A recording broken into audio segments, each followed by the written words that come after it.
What's going on, guys? Welcome back to another episode. Guys, we have finished the Tinnie fit out. In this episode, we go through everything that we installed to get this thing exactly as I pictured. So let's get straight into it.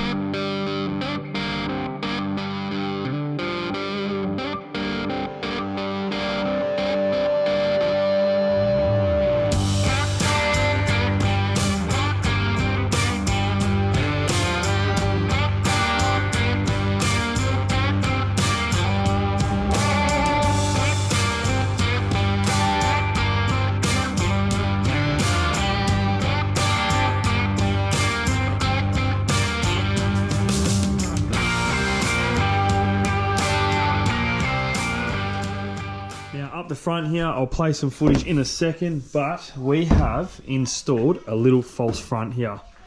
Check this out. How good does this look?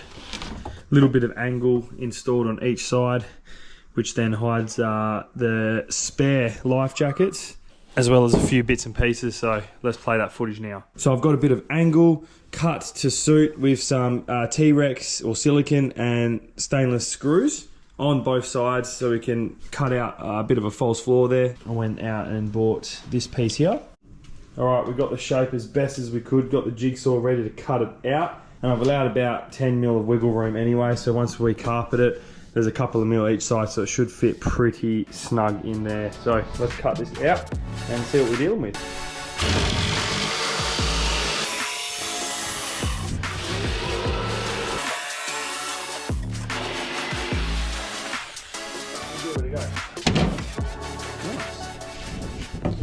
Oh, it's really good, actually.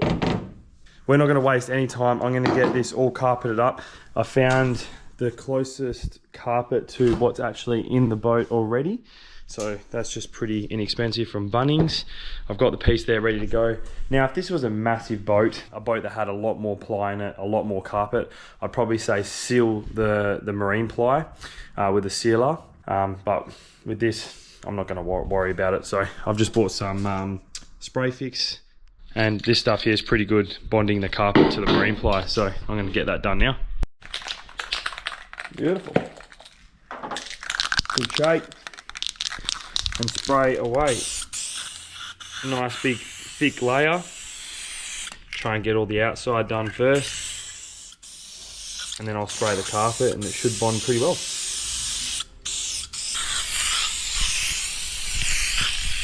And then leave it for a couple of minutes until it goes sticky, and then we're good to stick it down. All right, that's stuck down on there. That's really good, beautiful. So what I'll do is I'll leave myself about 40 mil so we can overlay it, spray it up, and we can throw that in the boat. All right, so I've trimmed it up with the Stanley knife. I sort of put these slits around it just to make it easier to overlap. If you've got like one big piece, it just struggle town. So I've done that throughout the whole perimeter on the corners here as well, so when you do your overlap, it's just nice and neat. So we'll spray this up, and then what we'll do is we'll fold them all in and then just sit it upside down for about 20 minutes, just so we make sure that the contact is all nice and dry. I reckon that looks pretty damn good. Pretty flash for a Tinnie. Oh, make sure we spray the wood as well. Lucky I bought two of these things. They're not cheap, eh? $27 for a bloody can of this stuff. I know the roll-on stuff lasts a lot longer, but this is just nice and easy.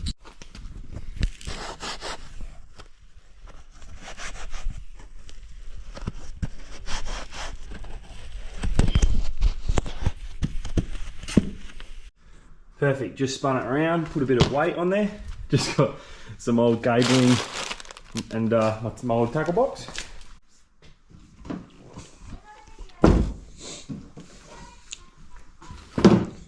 Next on the list, the two boat seats. These here, my goodness, they are very, very uncomfortable. Mate, 120 bucks, can't go wrong. I'm gonna use the same mounts, basically just unbolt the old ones, put the new ones on. Okay.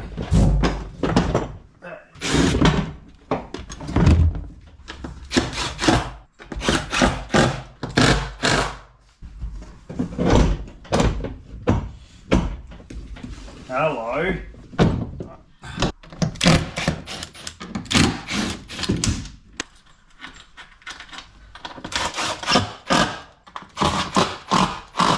That is so much better. Beautiful. Now an E-perp is definitely essential. So I'd say we're going to be mounting it here so it's out of the way from everything.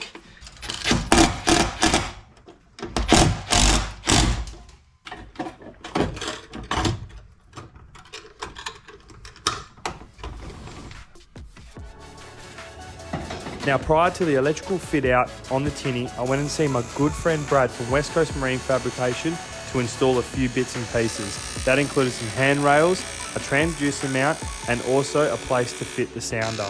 And while I was there, a little fun fact is that the outboard itself was a 25-inch leg and it was sitting on a 20-inch transom. So we went ahead and installed a 50mm razor to get that cavitation plate where it needs to be.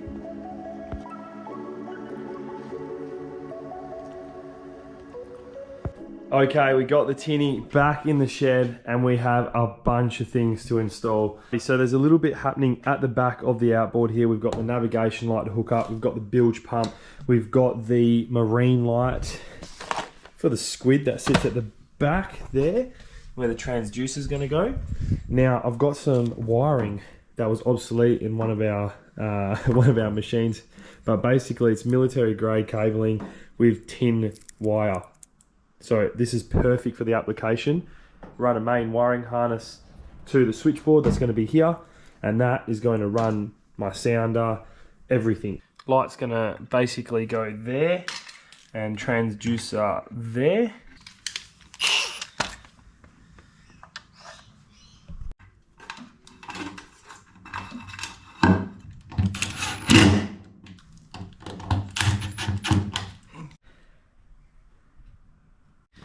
Next up, the cabling for the transducer. Transducer and water light mounted. I reckon that can pass as a professional install. That is perfect. So I did have Brad weld on this little bit of tubing so we can run the cables up and make it all nice and neat. Now we do have some protective coating that we're going to run up through here. Now this is the 750 gallons per hour bilge pump. Now there's already a mounting plate for the bilge pump on the bottom here, so I've literally just put some marine sicko on the bottom there, drilled a little pilot hole so I can then put one screw, and then that will basically just clip straight in. And I've got the outlet for the bilge hose to come out, and I'll feed it to the side of the boat. So I'll just try and work out where I want to mount there and there.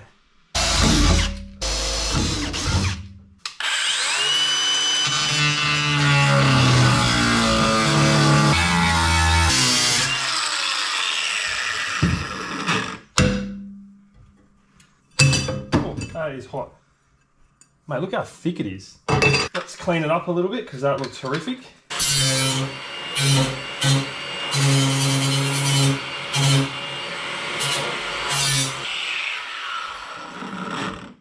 How's that?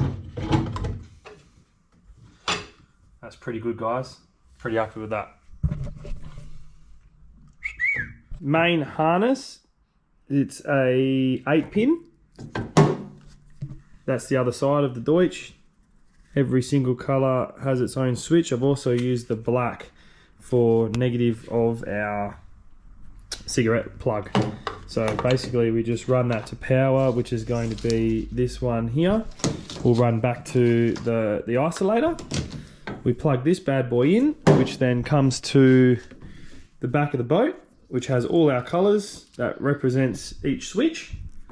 And then basically it's just, yeah, plugging them all into each accessory. So your marine light, your bilge pump, and your navigation lights for now. I'm not sure, I might even run one to the sounder, to be honest, so I can flick the sounder on so everything's got its own switch. Now I love everything bolted instead of screwed, so everything's getting a stainless nut and bolt, everything that gets put on. So that's now ready to install. So then we'll put a nice little stainless bolts in and bolt that up. Perfect, that's all bolted up. That looks so bloody good. Can adjust it to suit my driving style. I have to put a little bolt through that just to tighten it up. But that is mint. This is actually off one of my old boats. I had it just been sitting around, so I thought this would be perfect. Has Navionics. Starting to get there, fellas. Got all the wiring in, bilge pumps done. All the cables are done for the marine light as well. We've also got a couple of those stick-on cable holders there that we can run back to the sounder. Starting to look really, really nice. Alright, a couple of changes in the wiring, but we are getting there. I've got a box. I'm just making a couple of fittings to run back to the battery, but everything is starting to look really nice. All the cables that are run off the switchboard is now complete. We've got our ground straight to the battery. We've got our positive for the switchboard and the positive for the electric start kit to an isolator. Everything is color coordinated and heat shrunk. And then I've got a couple of extra, they're dead at the moment, they haven't got any power to them, but in case I want to run any more accessories, easily accessible. That is now Sikaflex to the side of the boat with 2 bolts that I'll cut off flush. And then once I put this box on, and I'll silicone around all the cables so no water gets in there. Sound is all plugged in. We've now got our main wiring harness to all our accessories. We've got our fuses, which will be to power down to the battery. We're ready to do a bit of a test trial. I might just mount it up. Okay, moment of truth, we got power. Let's go through the switches. I actually can't remember which one's which. Let's start with this one. What's that one? Well, actually, I think that's navigation lights. We still need to hook up the lights. That's the only thing I haven't done yet. Oh, bilge pump. Cool, won't run that too long, I'll probably cook it. This, oh yes, that is the light for our squid. That is wicked, that works good. This one is, I think that's the spare. That one's the spare, and this one should be for this. Oh, look at that, fellas. How good is that? I haven't powered this on in a while, actually. Do not rely on this as a primary source of navigation. No worries. Beautiful. I can hear the transducer ticking, so I don't want to cook it, but that's your main switch there. And we should have power to that switch, which I'll check in a second. But guys, that is all the 12 volt done and dusted. How good. I'm so excited. Time to tuck all these cables away and yeah, clean her up. All right, so the bilge pump is almost complete. We've just added the outlet pipe. Just drilled a hole in the side of the boat there using a step drill. And then now I'm just gonna install the little fitting that goes on the side. I have put a nice bead. Now it will be a little bit more than I need, but that's okay. I'd rather it have a nice seal and wipe off the excess. Like that. And we'll just install the nut, put a little bit of silicone on that side as well, and we're good to go. All hooked up. And that little mount there that I got put on the side, perfect for my rod holder. Well guys, that is the build. We ended up finishing putting the navigation lights on at the front, as well as install the bimini, especially for those cruises with the family and all that when we're not fishing. At least we've got a bit of sun protection, but I am so keen to take this out. It will be so good to actually have a sounder so we can actually read the bottom and know exactly where we are. Going off the phone was just way too hard. At least we've got a bilge pump as well, just for in case of emergencies. And we've also got the navigation lights so we can tackle a few night fishing episodes. So thank you so much for watching, guys. I'll see you in the next one.